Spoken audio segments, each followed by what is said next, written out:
continue through training camp, and so that means we have another training camp report fueled by Gatorade. I'm Amie Wells, joined by Titans defensive coordinator Dean Pease.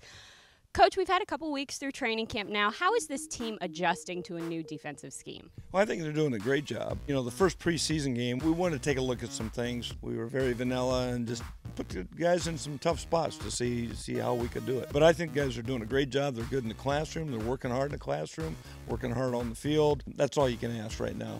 Keeping things so vanilla against Green Bay, was that so that you can evaluate how guys match up one-on-one a little bit, or what were you trying to see? You want to see where you are on certain things, and if you just do them once in a while, then, you know, the guy might have had one good play, one bad play. If you do them a lot, then I can evaluate, can we do this, can't we do this, how do we have to adjust, that kind of thing.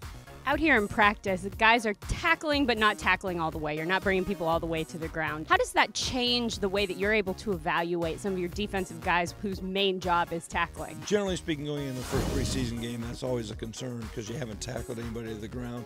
And we had too many missed tackles, and I'm sure Green Bay thinks they did too. We just got to clean that up. And then the biggest thing coming out of the first preseason game, we had way too many penalties. Your staff is evolving and changing the same way that this team is kind of growing together and becoming a unit.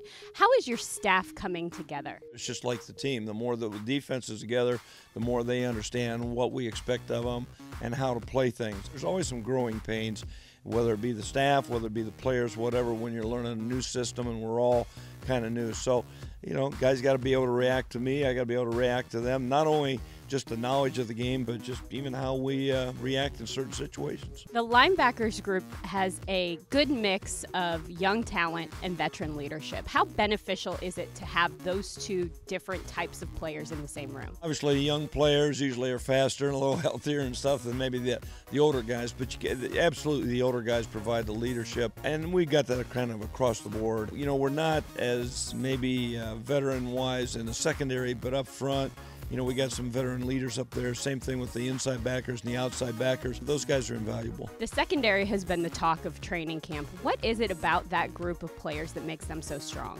First of all, they got to prove they're strong. Talk's one thing, everybody's talking about them, but you know, we got a long way to go in proving. We can't give up big plays like we did the other night, but I think what everybody sees is the potential there because they're a very talented young group. Between preseason game 1 and preseason game 2, where are you hoping to see the most improvement? Well, first of all, the missed tackles.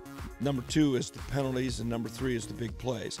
Those are the 3 things coming out of the first preseason game. Forget the fact that we played a bunch of man coverage or whatever. That is what it is. But we gave up too many big plays, too many penalties, and too many missed tackles. All right, well, the Titans go back to work here at St. Thomas Sports Park as they continue through training camp. For Dean Pease, I'm Amie Wells, and this is your Titans Training Camp Report fueled by Gatorade.